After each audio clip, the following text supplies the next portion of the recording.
নমস্কার বন্ধুরা, Molly's kitchen থেকে সবাইকে স্বাগত। আজকে যে রেসিপিটা বানাতে চলেছি সেটি হলো বেসনের বড়া তোলা আলুর তরকারি। মানে এটা ফুলুরির মতো বানাবো, বানিয়ে আলু দিয়ে তরকারি করব।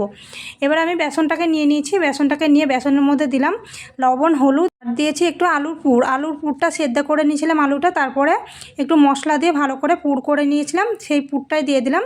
এরপর অল্প জল দিয়ে আমি ভালো করে একটা ব্যাটার তৈরি করে নেব। এটা কিন্তু খুব পাতলা হবে না, আবার খুব শক্ত হবে না, এরকম একটু ব্যাটার তৈরি করে নেব। এরপর আমি এখানে নিয়েছি সেদ্ধ আলু, টমেটো, কাঁচা লঙ্কা। এরপর দিয়ে দিলাম কড়াইতে তেলের মধ্যে দিয়ে দিলাম।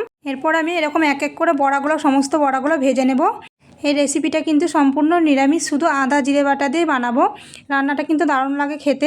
আর এই বেসনের মধ্যে আলুর পুরটা দিয়েছি বলে কিন্তু বেসনটা বড়াগুলো শক্ত হয়ে যাবে না, ভুরভুরে হয়ে থাকবে, দেখে খেতে কিন্তু দারুণ লাগবে। দেখুন আমি একেবারে সবগুলো বড়াই আমি দিয়ে দিয়েছি। এবার আমি আস্তে আস্তে উল্টিয়ে ভেজে নেব। এটা প্রথমবার আস্তে উল্টিয়ে ভেজে নিলেই হয়ে যাবে। বড়াগুলো কিন্তু খুব বেশিক্ষণ ভাজবো না, বেশি কড়া হয়ে গেলে কিন্তু ভিতরে মশলাটা ঝোলটা ঢুকবে না। সেই জন্য আমি হালকা করে ভেজে নেব, এপিট ওপিট, কাঁচা যাতে না থাকে ভিতরে, সেরকম করে ভেজে নেব, তাহলে হয়ে যাবে। এই যে দেখুন, এবার আমার সমস্ত বড়াগুলো ভাজা হয়ে গেছে। এবার নেড়েচেড়ে আমি তুলে নিলাম। এরপর কড়াইতে দিয়ে দেবো আবারও সর্ষের তেলের মধ্যে দিয়ে দেবো 2টো কাঁচা লঙ্কা আর সামান্য কালো জিরে ফোড়নে। এরপরে দিয়ে দেবো একটা তেজপাতা, একটা টমেটো কেটে দিয়ে দেবো।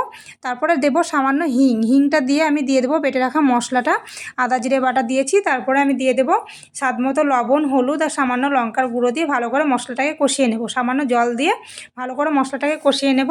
তারপরে দিয়ে দেবো এদিকে টমেটোগুলো বেশ ভালো করে ভেঙে দিলাম, নাহলে কিন্তু গ্রেভিটা খুব একটা ভালো হবে না, সেজন্য। এরপরে দিয়ে দিলাম সেদ্ধ করে রাখা আলুগুলো দিয়ে ভালো করে আমি মশলাটাকে কষিয়ে নেব। কষিয়ে নিয়ে দিয়ে দেবো জলটা দিয়ে আমি ঢেকে রেখে রান্নাটা করে নেব। তারপরে নামানোর একটু আগে দিয়ে দেবো বড়াগুলো দিয়ে আবারও কিছুক্ষণ নেড়েচেড়ে নিয়ে এবার নামিয়ে দেবো, তাহলে আমার রান্নাটা পুরো হয়ে যাবে। বড়াগুলো সঙ্গে সঙ্গে দিলে কিন্তু একেবারে গলে যাবে, সেই জন্য নামানোর একটু আগে দিয়ে দিলাম, তাহলে আমার হয়ে গেল। এই যে হয়ে গেছে। আশা করি ভিডিওটা ভালো লেগেছে। ভালো লাগলে লাইক, কমেন্ট, শেয়ার। যারা ফেসবুক থেকে দেখছেন পেজটা ফলো করবেন, যারা ইউটিউব থেকে দেখছেন চ্যানেলটা সাবস্ক্রাইব করবেন, এই অনুরোধ রইল।